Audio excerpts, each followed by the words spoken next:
Welcome back.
Delicious!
My list.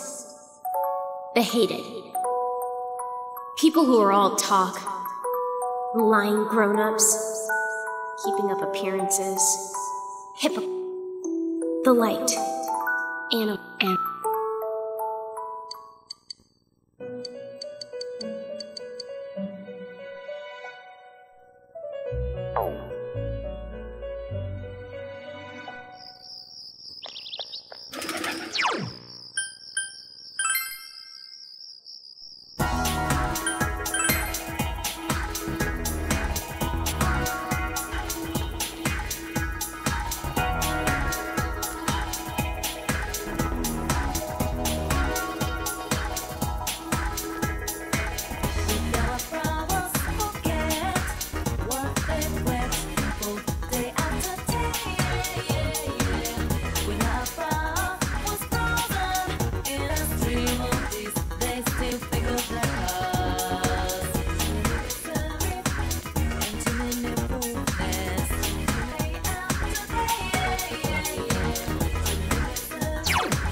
pie.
I see.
Mister.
And now, the weather.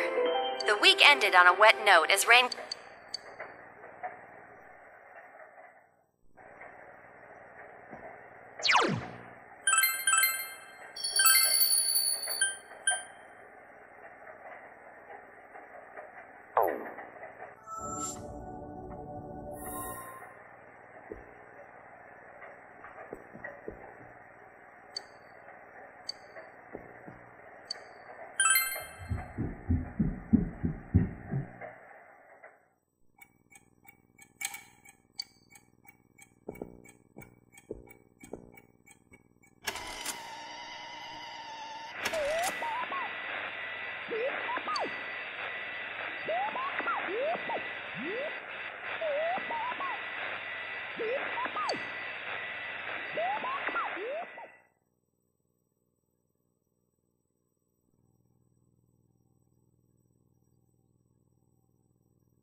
Are you feeling better now?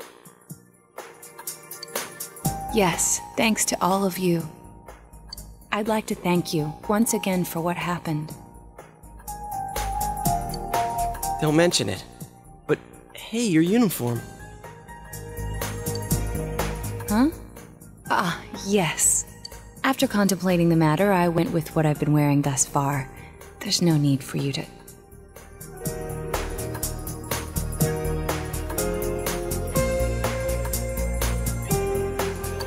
Hey, it's Detective Prince. That's no prince. I heard he's a she. Huh? You serious? If he's a she, then... oh, crap! Kinda disappointed. But then again, there's something neat about it. Yeah, if you look at it a certain way, doesn't she seem pretty cool?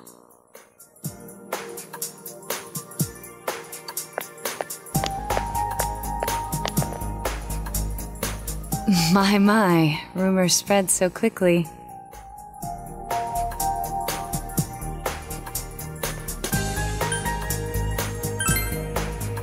Thank you.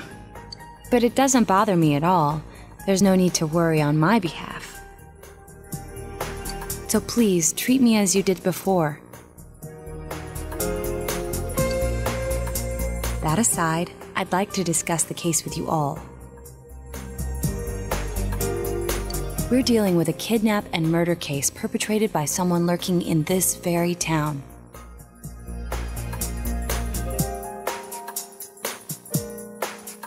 And it isn't over yet.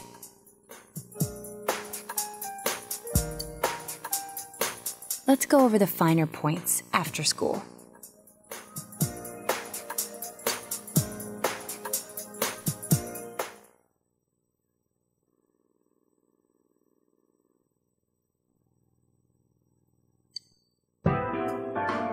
First, I heard the doorbell ring.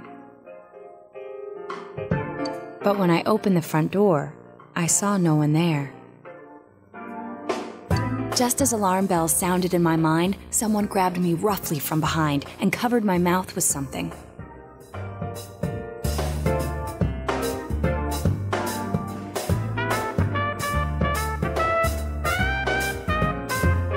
Immediately afterward, I was put into something like a sack and most likely carried on the culprit's shoulder. Wow, how could you remember all that? The culprit seems to have used a chemical to incapacitate me, but luckily I wasn't completely unconscious.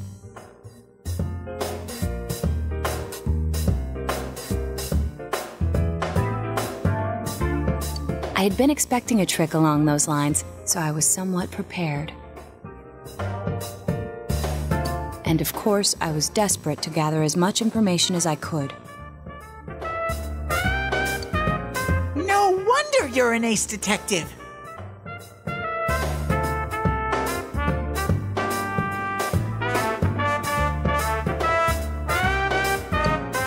That ain't something to be proud of. You are too damn calm about all this.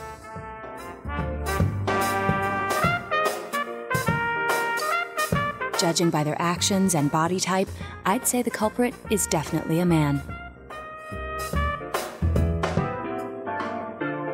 I heard no conversations or voices, so I believe he is acting alone. It's after that that things get murky. I felt a single impact, which I assume is when I was thrown inside the TV.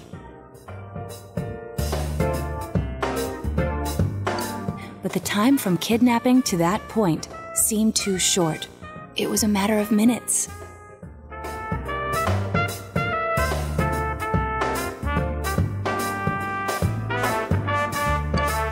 So you were immediately thrown inside the TV after being kidnapped.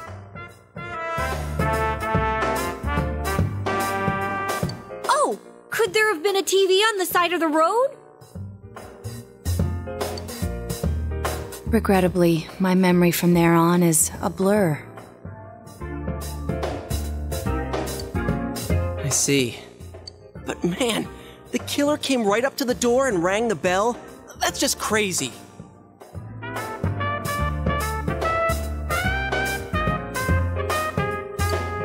I finally understand why you all testified that you couldn't recall much of what happened.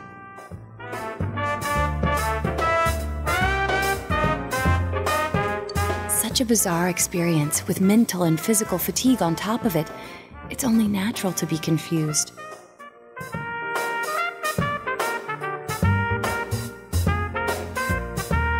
And going by the surrounding circumstances, my kidnapping and everyone else's were near identical. There is no question that the culprit is the same in each case. So, that Mitsuo boy who said he killed King Moron. Everything makes sense now. I can't say for sure until I gather more concrete evidence. But Mitsuo Kubo's only victim was Mr. Muraoka. It was a copycat killing that mimicked the true culprit's method. No wonder King Moron's death broke the pattern in so many ways.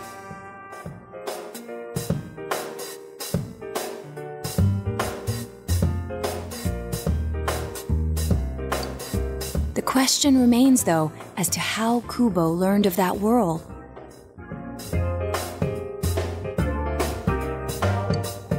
That's it! That's what was bothering me! Mitsuo could enter the TV, right? Then why didn't he kill King Moron that way? I believe he didn't understand the other world as well as the true culprit.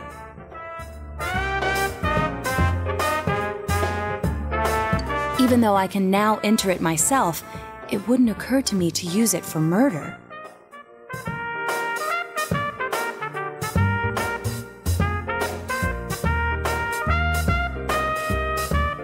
And remember, the previous corpses left no sign that their deaths had anything to do with the other world.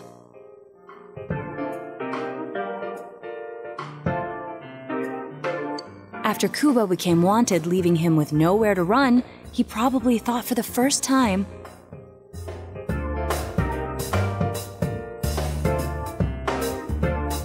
what if I put my entire body into the TV?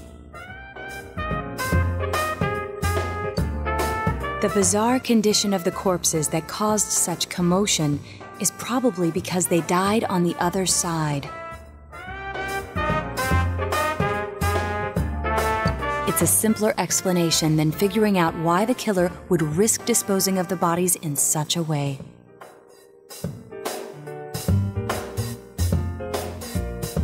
Which means their inexplicable condition of being hung on a foggy day wasn't due to the culprit making a statement.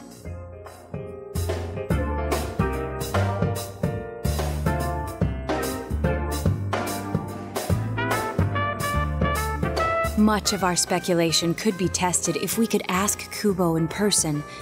However,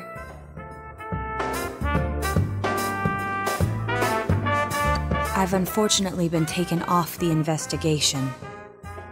And I highly doubt that the police will believe any of this. They wouldn't admit that it wasn't Mitsuo in the first place.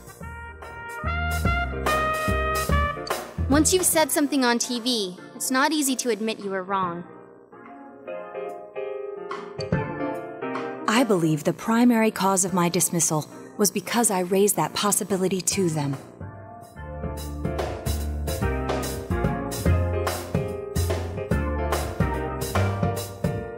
The police won't readily concede that they made false charges, all the more so if the accused is a juvenile.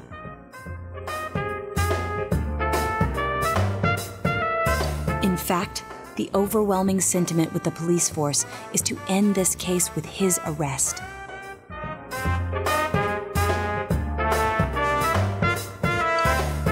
Even if it's possible there's another killer? Those dickheads. I had a feeling that would be the case. Not that I trusted him in the first place. But, Naoto, if you were that calm when it happened to you, couldn't you have, you know...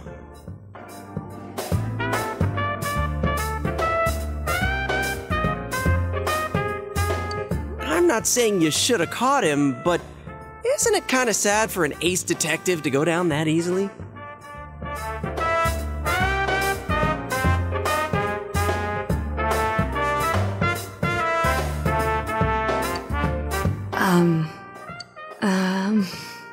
To tell you the truth, I was really scared. I'm sorry. It can't be helped. None of us could resist the culprit either. Don't forget, Naoto-kun is younger than us, and she's a girl.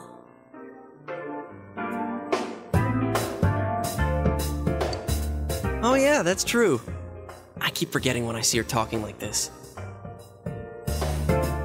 You know, Naoto? What is it?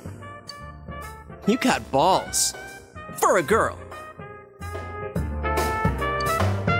Regardless, I have no doubt that the culprit will continue with his attacks. We can only watch and wait for him to make the next move. But this is no longer a mere job or someone else's affair. I want to know the truth of why we were targeted.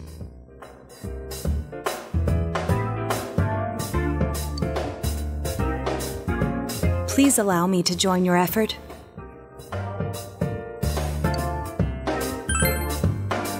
Thank you very much. I'll do my best, leader.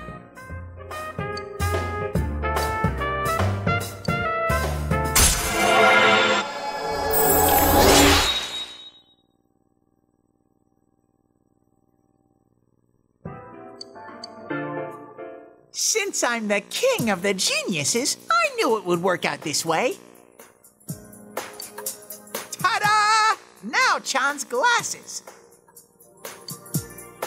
Thank you.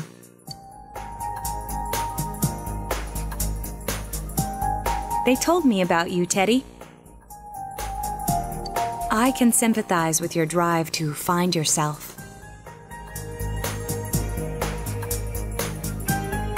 If I may help in any way, let me know. Wow! What a nice girl.